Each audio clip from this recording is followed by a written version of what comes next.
Почитувани, добро утро и добро дојдовте назад во емисијата на Слободен печат. Утринава, денеска, имаме интересен гостин, со кого ќе продискутираме за оние, можеби, најжешки геополитички прашања кои што ја го обликуваат светот, го обликуваат Балканот, го обликуваат соседството со тоа и Македонија.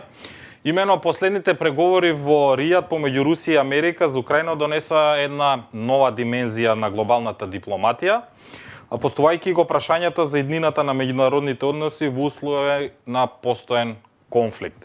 Оваа средба не само што се фокусираше на конкретни аспекти на украинската криза, туку и на поширокиот геополитички контекст кој го обликува глобалниот поредок.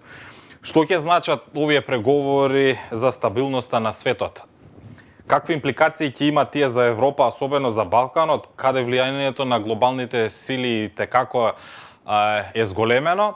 Утринава на овие прашања ќе одговориме или ќе продискутираме во најмала рака со мојот гостин, Ѓорџо Фрушоне, кој ни доаѓа од Италијанскиот институт за меѓународните политички студии, кој што во исто време е политички аналитичар и добро го познава Балканот, а со тој и регионот. Велам добро утро за господинот Ѓорџо Фрушоне. Добро утро и дали се слушаме и дали се гледаме? Чуjem i slušam i vidim vas. Dobro jutro. Најпрво ти благодарам за што ја прифати поканата и за да кажеме дека ќе пробаме да се разбере на македонско, италијански и српски јазик. На самиот почеток, предпоставам ја слушнавте мојата најава за денешниот наш разговор, па еве ќе почнеме конкретно од она што е најсвежо во светот, а тоа е сведоци сме на процес на менување на светскиот поредок, имавме средба во Ријад, ги слушнавме можеби и едните и другите страни, па и третата вмешани во конфликтот во Украина, па можеби еве накратко кои се вашите впечатоци и самиот коментар за она што го слушнавме во Ријад и што го видовме? Mislim da ono što smo vidjeli u pregovorima u Rijadu je još jedna potvrda da ukrajinska kriza je pre svega bila politička kriza i ne samo geopolitička kriza. Što se tiče geopolitičke dimenzije, mi znamo koji su problemi, koji su bili od uvek zahtevi Rusije, koji su bile zahtevi Zapada i koje su kazne Zapada za Rusiju, a obzirom da je tek nakon mesec dana što se zvanično vratio u Belu kuću Donald Trump, počeo da se zatvara, da tako kažem, barem se tako nada, ta ukrajinska kriza, meni je to deluje kao potvrda da je to bila pre svega politička, a ne samo geopolitička kriza. Tako da nadam se da idemo ka miru i ne samo ka privremenom primirju kao što je u slučaju Gaze još jedna svetska kriza koja je kao počela da se rešava, mada imam neke sumnje da idemo ka miru. Ги видовме изјавите, го слушнавме вашето размислување во однос на затварање на светските конфликти, кои што дојдоа со едни почетоци со новата администрација во Вашингтон. Меѓутоа, Фрушоне, недостасуваше Европа вчера и завчера во преговорите кои што се водеа помеѓу Москва и Вашингтон. Има ли телефон, европските лидери имаат ли телефон со кој што може да се чујат со светските лидери? Каде е Европа, каде Италија, Франција и Британија во целава приказна? Telefon imaju svi, verovatno ne rade dobro ili u kvaru oni sateliti od Ilona Maska. Šale sa strane, Mislim da, kao što sam malo pre rekao, to je posljedica toga što je pre svega političko pitanje i mi znamo da Evropska unija nema neko strogo političko ujedinjenje unutar sebe, pa i na svetskim krizama ne može zbog toga da deluje kao glavni akter u rešavanju svetskih kriza, pa su zbog toga američka administracija i ruska vlada prvi pregovarači u rešavanju toj krizi. Jer Evropska unija očigledno ima neke unutrašnje sukobe. Videli smo kako evropski lideri nisu bili u mogućnosti da se dogovore koje su naši prioriteti što se tiče bezbednostnih pitanja, a to sa druge strane okeana olakšava posao Donaldu Trumpu koji će biti i njegova administracija će biti glavni pregovarač za rešavanje te krize. Tako da, još jednom kažem, ukrajinska kriza pokaže ne samo kako je to bila politička kriza, nego koje su naše političke slabosti kao međunarodna organizacija. Фрушоне, ако се земе во предвид дека изостана Европската Унија и европските челници во разговорите за мир за Украина, која што исто така европска земја, на нам ни е доста позната оваа американска булдожер дипломатија во годините наназад. Можеме ли да направиме една паралела во однос на Западен Балкан? Како отворените прашања кои што ги имаме овдека на Балканот и регионот, апропо ова што го гледаме сега што се случува во светот, би можеле да се одвиваат, односно да се решат или да се дојде до некое заедно решение во однос на Македонија на пратот кон Европската Унија, српско-косовското прашање, Босна и Херцеговина и така натаму. Што според вас очекувате да се случи за Балканот, имајќи во предвид сегашната политика на администрацијата во Вашингтон? Mislim da za Washington je u zadnjih 20 godina region Zapadnog Balkana bila u drugom planu. U ti 20 godina, zadnjih 20 godina, odnosno od kad je da kažemo zvanično počeo proces evropske integracije. Evropska unija je glavni akter što se tiče političkih i geopolitičkih dešavanja u regionu Balkana, a Amerika je uvek bila tu da pravi asistenciju Briselu i da podržava proces eurointegracije. Bojim se da povratkom Donalda Trumpa u Belu kuću to će promeniti ovu dinamiku i ako gledamo prvi mandat Trumpa, videli smo da američka administracija je pokušavala da preuzme od Evropske unije mesto za pregovore, pre svega za rešavanje kosovskog pitanja koje je apsolutno i dalje najbitniji dosje što se tiče balkanskog regiona. Tako da možemo da očekujemo da će Washington da preuzima veću odgovornost za Balkan, veću što se tiče zadnjih 20 godina i da će biti u prvom planu i da će Evropska unija tek da sledi što se tiče diplomatskog rešavanja balkanskih pitanja i kriza. Дали тоа е едно подпрашање, дали тоа ќе се однесе исто и за македонско-бугарскиот спор? Очекувате некаков засилен ангажман и договор на маса за решавање за ова наметнато прашање од страна на Софија кон нас? Mislim da to pitanje je više političko. Mislim da postoje mogućnosti da se to pitanje rešava na bilateralnom nivou. Po mom mišljenju treba da se ove dve vlade sporazume o nekim pitanjima. Mislim da je bugarska vlada, odnosno bugarske vlade, pošto ih je bilo dosta u zadnjih 4-5 godina, pokušavala da iskorišćava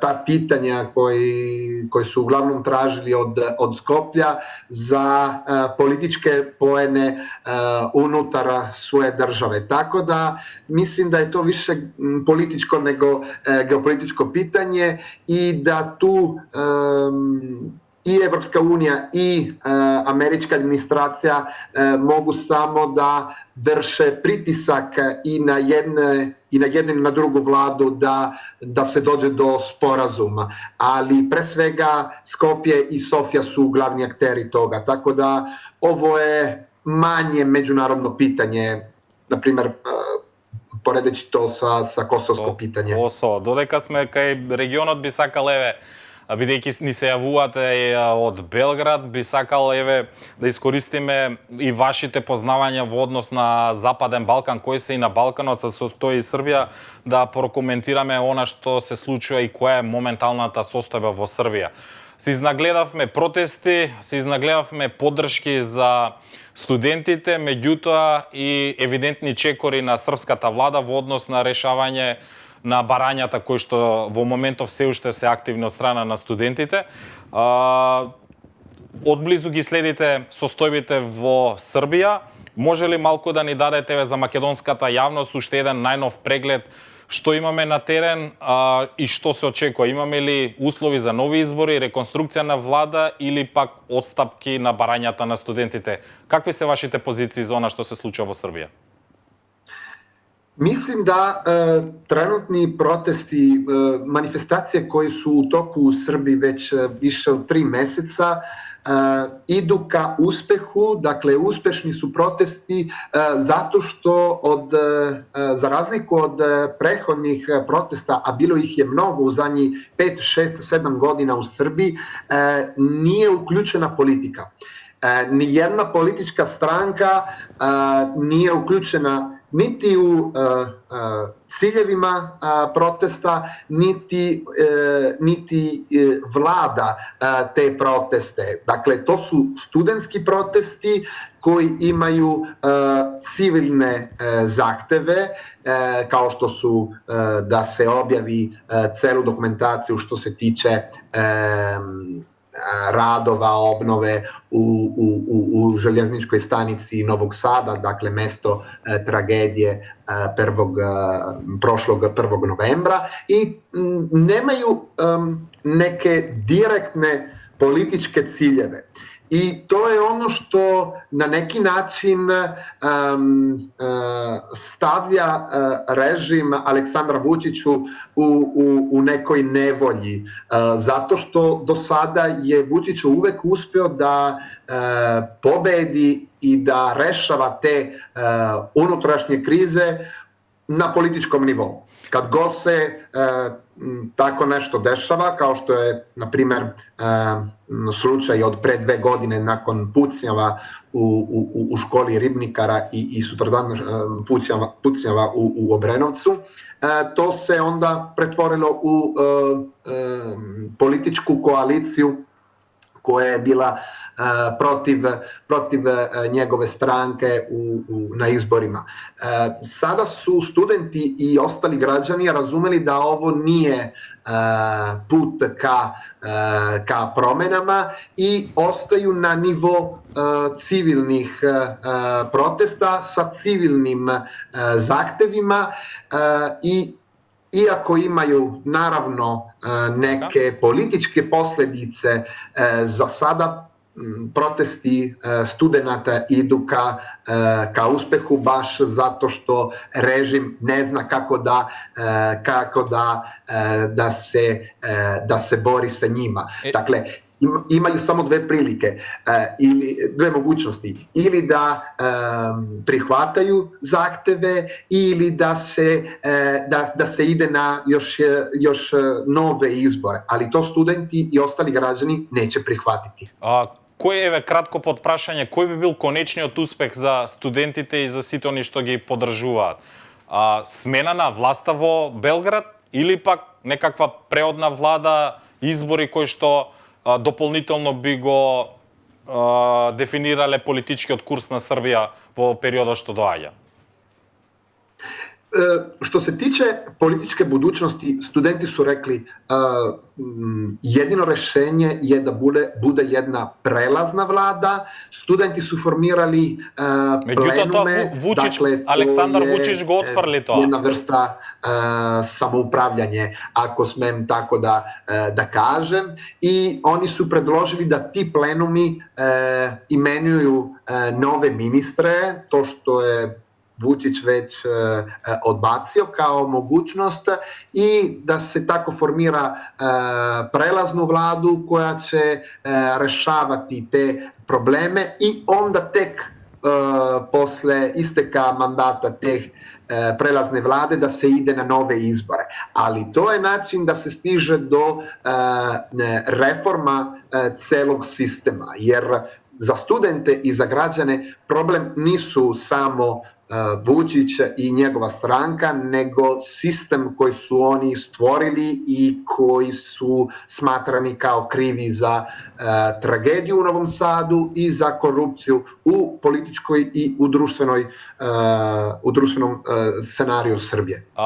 Господине Фрушоне, во интерес на времето и нели да бидеме по-концизни, би сакал овде уште едно прашање или малку како став кој што го има периодов во регионалните медиуми, а особено и во Македонија, од она регионална перцепција која што се случува во Србија и која говори дека протестите можеби, како што рековте вие, покрај барањата за истрајноста на студентите се врзани со системот, со трулиот систем.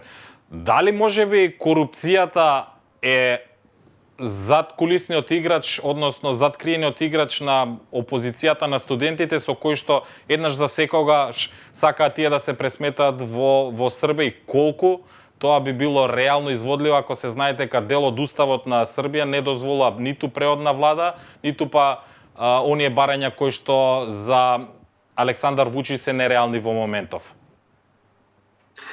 Pazite, ja mislim da korupcija je tu glavni element cele krize. Mi znamo da korupcija ne može da se meri. Ne može se reći da je jedna država toliko, onoliko korumpirana. Postoji samo percepcija korupcije, pa na temelju toga možemo mi da pravimo neki svetski poredak koja je najkorumpirana zemlja na svetu. Tako da korupcija nije nikad nešto realno, nešto što može da se pipka, eto, ali nešto što može da se percepira. U Srbiji je došlo do toga da korupcija može da ubija. Ono 15 ljudi što je poginulo u Novom Sadu su krajna posledica jednog korumpiranog sistema. Dakle, bez naroda, bez studenata je baš ka tome da se društvo, da se politička scena na kraju krajeva oslobađa od te korupcije koja nije više bolest sistema, nego sistem funkcioniše sa tim pravilima korupcije. Tako da na taj način ne postoji više granice između institucije, kadrovi stranke i na kraju krajeva i kriminalnog sveta, nego je sve umešano i ne razume se više ko je ko. I to ide protiv svih demokratskih standarda i na kraju krajeva protiv dobrote svih građana. Tako da u slučaju Srbije korupcija je očigledna i očigledno kriva za loše stanje u društvu. Тогаш, кои се според вас, ајде, предвидувањата или чекорите кои што ќе ги преземе српскиот председател, а со тоа и неговата политичка партија на власт во однос на западната или меѓународната поддршка за она што се случува во земјата, за новите геополитички кројки во светот во однос на САД, Русија и Европа. Каде мислите дека сегашната власт во Србија би можела да се подпре се со цел за да остане и понатаму влијателна во регионот, а со тоа и со земјата? Кого Србија би можела да се подпре во моментов? Mislim da Srbija danas može da računa na podršku Evropske unije kao što je do sada mogla da računa, i to više nego, na primjer, na Rusku federaciju, na savez sa Rusijom, jer do sada je Evropska unija, odnosno zemlje članice Evropske unije podržala i podržali su Vučićev režim zato što su hteli stabilnu Srbiju i tako stvorili ono što neki stručnjaci zovu stabilitokratiju, a to je da se daje prioritet stabilnost zemlje, odnosno da ne dođe do velikih političkih i institucionalnih promjena, odnosno zemljotresa kao što je bilo 90-ih i prvi 2000-ih, i da se zbog toga žrtvuje demokratija u toj zemlji. U Srbiji se to pretvorilo u stalni režim Aleksandra Vučića, jer je on mogao da računa na podršku evropskih zemalja. Sve u svemu, što se tiče ove današnje krize, mislim da će drugi geopolitički elementi biti u pitanju. Evropska unija ne može da gubi svrstavanje Srbije ka zapadu, jer ukoliko Vučić ne dobije više podršku od Evropske unije, može Srbija da se više gleda ka istoku. I ne samo ka Rusiji, nego ka Kini, koja je u posljednjih 10 godina sve više investirala i sve više Srbija se sve više zadužila prema Kini, tako da postoji neki odnos ovisnosti na Kinu. Tako da, ukoliko Evropska unija ne prati i ne podržava Srbiju, rizik je da ta zemlja se gleda više ka istoku. Tako da, veći je probleme za sam Brisel, jer sa jedne strane Brisel uvek zahteva da se poštuje demokratski standardi, da se poštuje demokratija i da bude do neke promene ukoliko je to želja naroda, a sa druge strane ima i geopolitičkih pitanja na koje treba da vodi računa. Tako da je jako teška situacija za Evropsku uniju, više nego za samu Vučićevu vladu.